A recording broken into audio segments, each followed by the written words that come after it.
About a third of our couples ask a friend to officiate their wedding. This can be a lovely choice, especially when the friend prepares themselves for the task. Today, I'll share our top 10 tips for first-time officiants.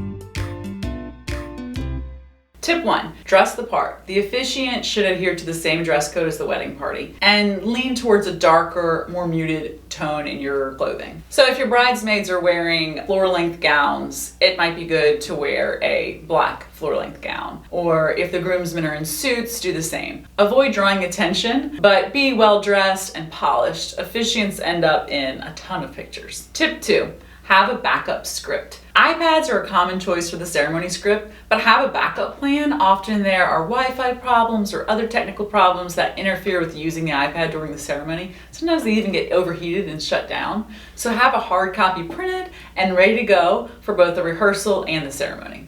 My third tip is to attend the rehearsal. If there is a planner or a coordinator for the wedding, they will help with the processional and all the spacing and also the recessional. But you have to do everything in between, right? So if you're expected to run the rehearsal without a coordinator or planner, ask a friend to help because you'll be responsible for running the ceremony and also getting people up and down the aisle. In the past, I've heard all sorts of reasons from couples, but also from their friend officiants for why they don't need to attend the rehearsal. You know, maybe they're out of town, they can't come in an extra day, or they're a teacher, an attorney, they talk to people all the time, and they don't feel like they need to do a rehearsal. But at a wedding, those emotions start to kick in, and it's a little bit harder than people expect. And a note to couples, when you choose a friend to officiate the wedding, let them know that you're going to need them for the rehearsal. You may want to offer covering their hotel for a night to make this financially a little bit easier for them. Tip 4, remember to tell the guests to be seated.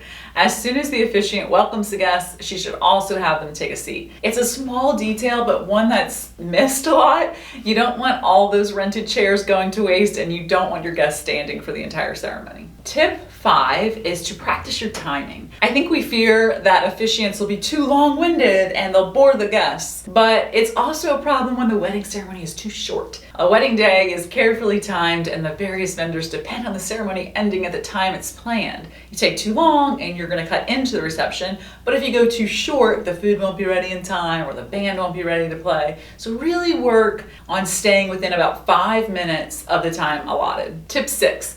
Don't stand between the couple. The couple should be at arm's reach, or in other words, they should be able to hold hands at all times. This means that the officiant will be partially blocked from the view of the guests. On a few occasions, I've seen officiants sort of step forward between the couple or stand too close so that the couple is forced to separate from each other in order to allow for the space for the officiant. And it seems obvious, but nerves kind of block our common sense on wedding day. So just make sure as the officiant, you're standing far enough back and your couple is standing close to each other.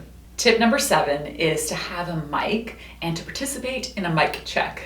I don't care how much someone's voice carries or how small the guest count is, every officiant should wear or hold a mic.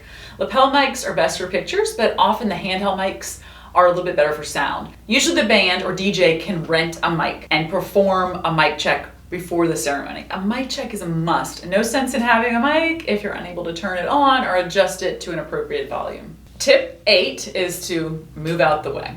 When you tell the couple to kiss, step to the side so that you're not in those pictures. Tip 9, have a plan for keeping track of the marriage license.